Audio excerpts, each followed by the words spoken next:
fashion muslim. Nah, biar nggak kepo, yuk langsung aja kita tanya-tanya.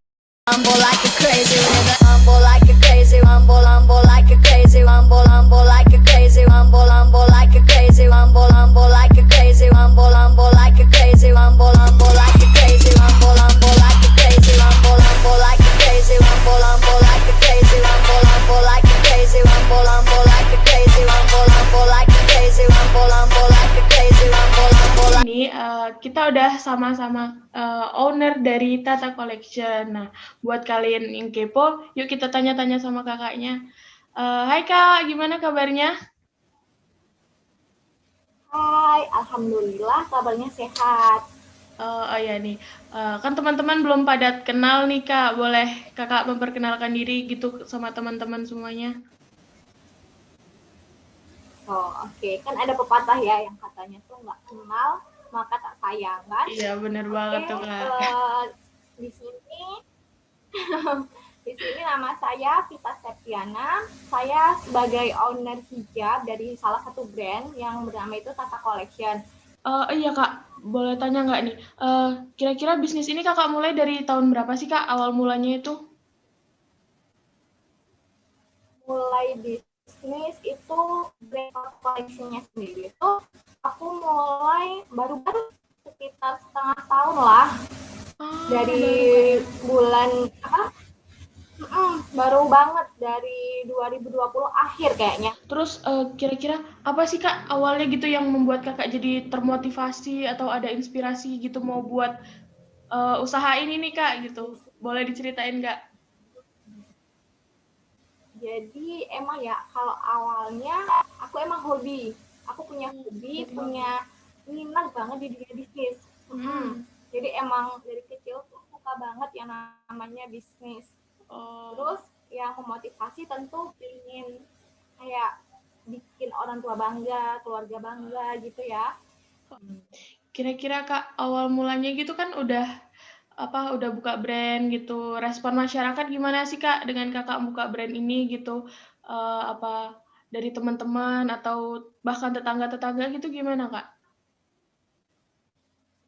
Kalau responnya sendiri tuh alhamdulillah ya, aku dapat respon yang benar-benar positif, benar-benar baik dari orang-orang sekeliling aku kayak gitu. Nah, mulai dari masyarakatnya, teman-teman terutama, terus tetangga-tetangga dekat rumah kayak gitu, alhamdulillah responnya baik.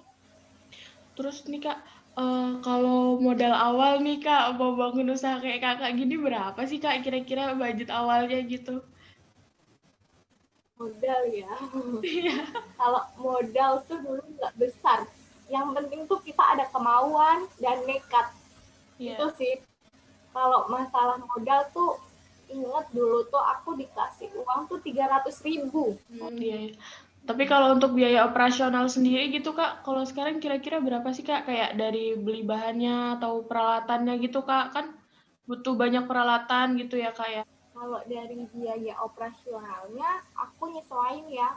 Maksudnya tuh nggak ada patokan khusus setiap bulan biaya operasional sekian kayak gitu tuh enggak. Jadi aku nyesuaiin sama permintaan dari para konsumen. Ketika permintaan itu banyak, aku produksi banyak. Kakak biasanya ada timnya atau gimana Kak yang bantuin kayak atau ngemasin atau membuatnya gitu? karyawan gitu ya. Ada yang bantu? Kalau misalnya untuk kalau misalnya untuk kayak karyawan itu ada ya, maksudnya kayak karyawan tetap kayak gitu yang harus per bulan aku gaji kayak gitu, karena kan ini baru banget ya, emang baru banget fashion di dunia fashion Tata Collection ini aku baru banget bangunnya kayak gitu. Nah jadi itu kalau untuk karyawan tetap belum ada, tapi misalnya nih aku ada teman-teman kan, teman-teman ada yang bisa aku mintain bantuan. Ketika aku dapat orderan banyak, baru aku panggil mereka, apa bantuin aku dong ini buat packing, misalnya buat nganter ini, buat pemotretan misalnya kayak gitu, baru aku minta tolong sama mereka. Dan Iya Kak, terus kan ini kan nama brandnya tuh kan menarik nih, Tata Collection gitu. Awalnya gitu ada ide buat nama brandnya gitu gimana sih Kak? Siapa gitu yang punya ide gitu? sebenarnya kalau nama ya aku bingung nih pas awal, aduh mau aku kasih brand nama ini apa ya, kataku. Kayaknya udah banyak banget merek-merek yang bagus. Aku bingung kayak gitu mau kasih nama apa. Terus nama aku kan Vita ya. Oh ya. Panggilan di keluarga itu kebanyakan tuh adik-adik aku tuh manggilnya Tata. Nah, jadilah disitulah aku terinspirasi, apa aku kasih nama Tata aja ya, Tata apa, tapi awalnya kan akhirnya muncullah ide ya, nggak tahu dari mana itu. Akhirnya aku pilih Tata Collection. Nah itu. Terus Kak, kalau untuk desain produknya gitu Kakak desain sendiri, terus apa ada kayak yang khusus gitu minta ke teman gitu, ada desain apa nih gitu, ada ide apa, atau dari kakaknya sendiri Kak? Biasanya kalau untuk desain sendiri aku ngikutin perkembangan zaman ya, misalnya sekarang ini lagi tren apa sih kayak gitu, baru aku berani produksi. Terus bisa juga dari para konsumennya, mereka misalnya request nih, Kak aku mau buat dong apa gaun atau busana model ini dan jilbab model kayak gini, baru aku buatin. Terus ini kira-kira cocok nggak, aku tanyain ke konsumennya, ini kira-kira cocok nggak. Kalau dia bagus nih katanya, bagus aku mau, baru aku proses kayak gitu. Jadi, Kira-kira Kak, untuk ya, harga produknya itu kisaran berapa sih Kak? Kayak hijabnya atau baju atau gift box ya Kak ya? ya gift box. Nah, jadi kalau misalnya harga itu sendiri, kita mulai buka dari harga 20.000 sampai dengan 55 itu untuk jilbab. Oh iya, untuk Murah banget hijabnya. kan ya, dengan Wih, harga murah banget segitu tuh Kak. tapi kualitasnya udah bagus kayak gitu. Wah, iya benar. Bisa request Jadi lagi aku tuh tadi ya kan mulai Kak ya? misalnya request tadi, kalau untuk baju sendiri kita tergantung sama yang apa customernya itu tuh mau minta bahan apa, kan tergantung bahan ya, mahal atau enggaknya tergantung bahan sama tergantung tingkat kerumitan dari jahit itu sendiri. Jadi menyesuaikan kalau untuk harga busana muslimnya. Biasanya dari berapa nih Kak Kakak buka harga gitu kalau untuk busana muslimnya? Kalau untuk busana muslim itu misalnya dari 150 sampai 350 kita buka. Sampai Tergantung 300. bahan ya itu. Iya, iya. Biasanya itu Kak, Tergantung bajunya jilbabnya itu baru untuk dewasa atau ada untuk anak-anak juga atau gimana Kak? untuk apa? Tergantung yang pesan. Kalau misalnya pesan anak-anak kita buatin desain anak-anak. Kalau misalnya dewasa kita buatin desain dewasa. Terus Kak, Kakak kan tadi bilang by request gitu ya Kak ya pemesannya. Terus pemasaran produknya itu lewat apa sih Kak? Apa Instagram atau Shopee gitu Kak? Atau WA gitu? Oh iya, kalau untuk pemasarannya sendiri, kita yang pertama kita gunain Instagram untuk ajang promosi kita. Nah, selain dari Instagram itu, kita juga ada Facebook. Cuma kalau di Facebook, kita udah jarang aktif. Kita lebih aktif di Instagram. Terus yang kedua itu WhatsApp sih. Kalau WhatsApp itu lebih kenceng di situlah, karena kan di situ banyak ya teman-teman kita atau kenalan kita. Nah, di WhatsApp itu yang peluangnya lebih besar kalau menurut aku ya. Iya, terus Kak, ada yang kelupaan nih Kak. Tadi kan Kakak bilang kan walaupun harganya ya terjangkau tapi tetap menjaga kualitas gitu Kak. Nah, terus Kakak kalau belanja bahan-bahannya tuh kira-kira di mana sih Kak? Kalau untuk bahan-bahan kita nyesuaiin ya. Kadang aku belanja di deket rumah kayak gitu. Nah, di toko kain tekstil kayak gitu deket rumah. Kadang aku ke Palembang. Terus Kak, kan udah walaupun terhitung baru, tapi kan udah adalah Kak ya, udah beberapa bulan gitu. Udah setengah tahun tadi Kak ya. Terus kendala apa sih Kak yang Kakak alami gitu selama ngejalanin usaha ini? Kalau pertama itu dari kan apa pencarian bahan baku itu kain kayak gitu. Terus Kak, kan Kakak masih kuliah nih gitu. Kira-kira bagi waktunya gimana sih Kak untuk ngurus usahanya, terus bagi waktu untuk ngerjain tugas gitu kan.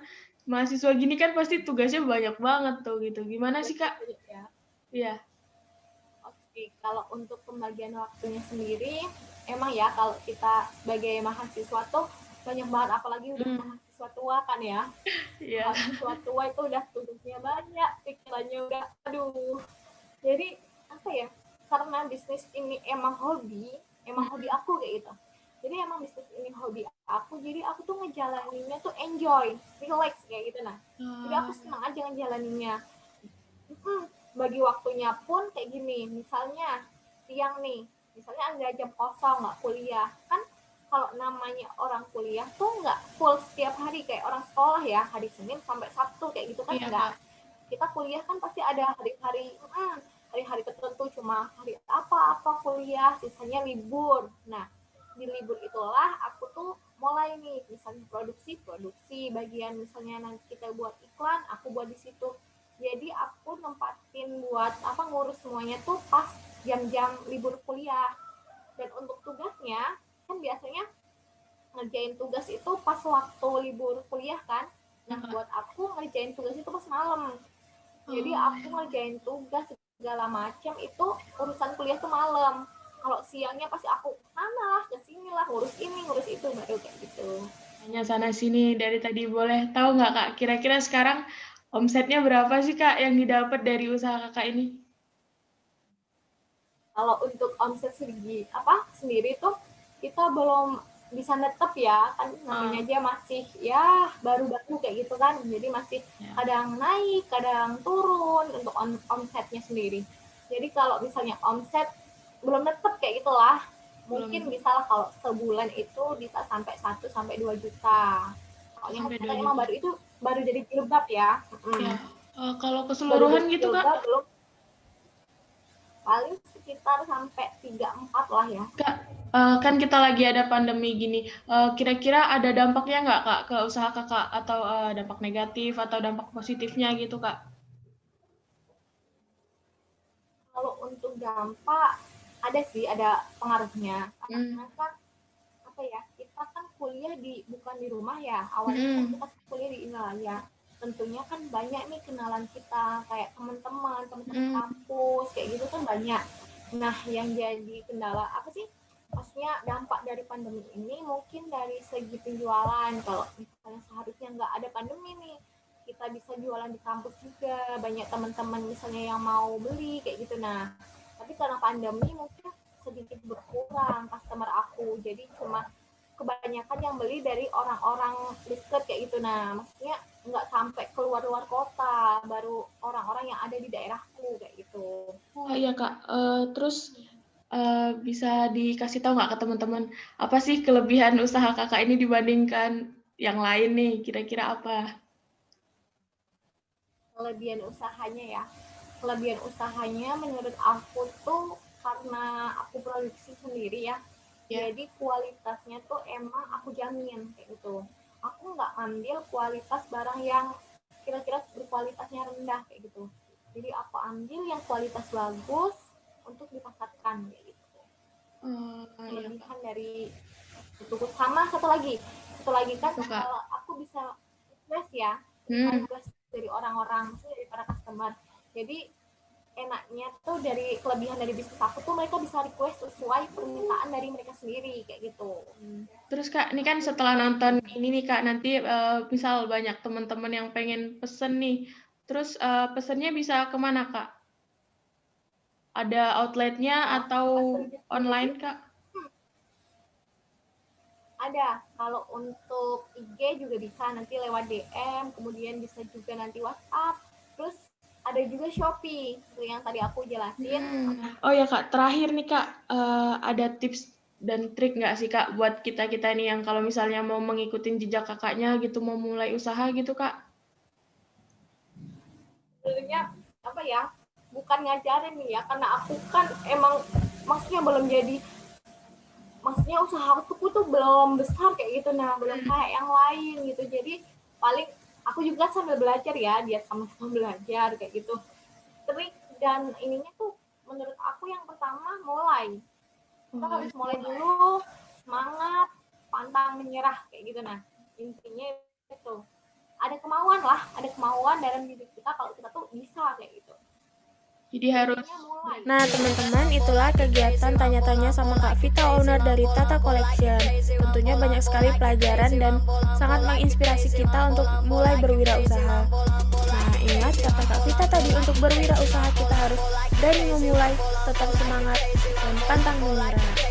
Nah, jangan lupa kepoin produk-produk Tata Collection di IG-nya tata_collection.id.